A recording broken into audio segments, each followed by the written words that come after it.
Hare Krishna. Hell is not forever, God's love is. In the Bhagavad Gita 1.43, it is stated that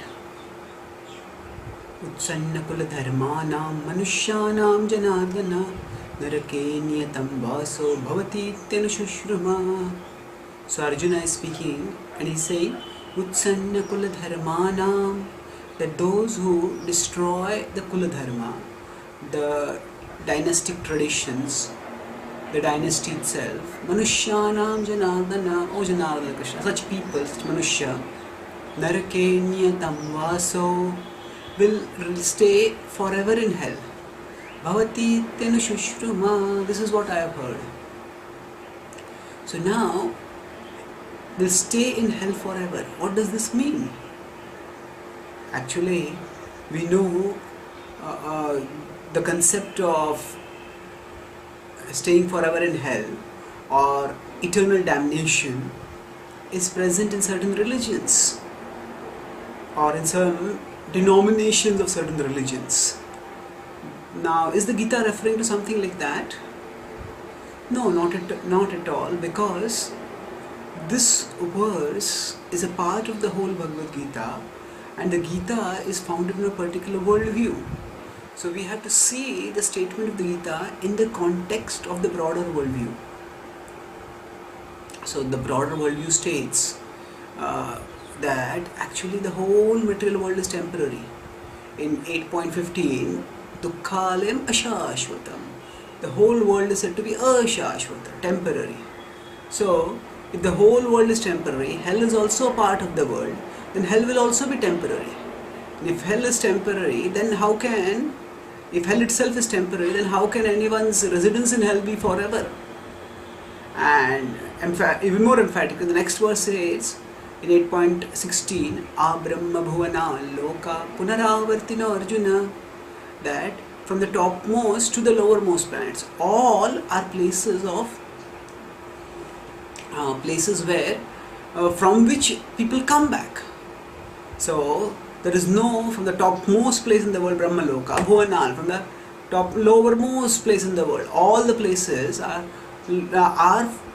places from which we come back, Punaravartino. And the Bhagavad Gita contrasts this with that if we attain Krishna's abode, we don't come back. So then what it means is that even from the lowermost abodes we come back. So that means even if people go to hell, from hell they come back. It's not that they stay in hell forever. So now further if we see, now what is the reason people may go to hell? So this is from the broad world view point of view, that hell itself is not eternal and everybody who goes to hell comes back. No, so then that means they don't stay in hell forever. From further, this is from the cosmological trajectory point of view, but let's look from the philosophical trajectory. We understand that we suffer because of our misdeeds, and greater the misdeed, the greater the suffering. Now, no suffering. Now we are ourselves finite beings, and therefore, whatever misdeeds we do, they will also be finite. We cannot do anything infinite. We cannot do an infinite misdeed for which we will have to suffer infinite reactions. And that means that, so now as going to hell is also a karmic reaction. So now we won't go to hell forever, because no karmic reaction lasts forever. Karma itself is temporary. So now that means that again we don't go to hell forever. Then what is the significance of the statement over here in the Gita when it says that Narake Niyatam Vaso? Actually, firstly we have to understand here that Arjuna is talking about the gravity of the sinful reactions, or the gravity of the sin in destroying the social order by killing the protectors of society, the leaders of the dynasty. So that is a very grievous sin, and that sin is so grievous that it will lead to terrible suffering, and that terrible suffering will go on for so ever. That terrible suffering, which will also manifest as going to hell, will go on for so long that it will appear as if it is forever. So this sort of usage in a subjective or a metaphorical sense is not uncommon in the scriptures. So for example, it is said, the Bhagavad Gita itself uses the concept of destroying the soul. Trividam narkasyedam dwaram nashanam atmanaha. In 16.21 it is said that lust, anger, greed destroy the soul. Now clearly it has been said that the soul is never destroyed in 2.17. Therefore the idea of the soul being destroyed is metaphorical. It is not literal. And then further, it is also said nityabadha. Now nityabadha means eternally conditioned. Now we know the soul is not eternally conditioned. Soul's conditioning has been going on for so long that it appears as if it is eternal, but it's not eternal. So these are non-literal uses which are meant to convey certain things.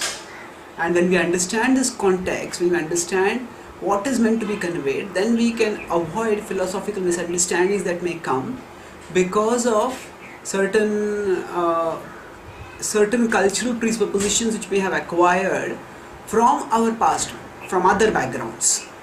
So within the context of the Gita, none of the commentators of the Gita have stated that actually hell is forever.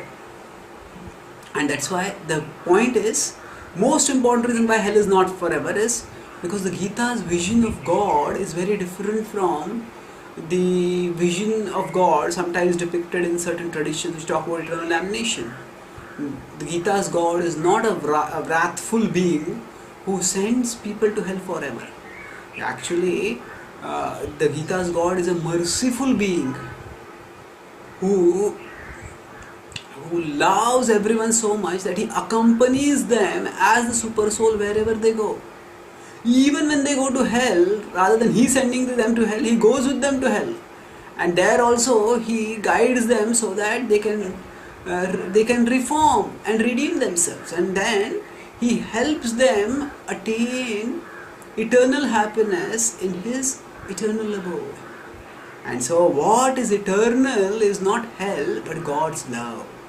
And to the extent we learn to live in the light of that love, our life also becomes eternal. Our happiness also becomes eternal.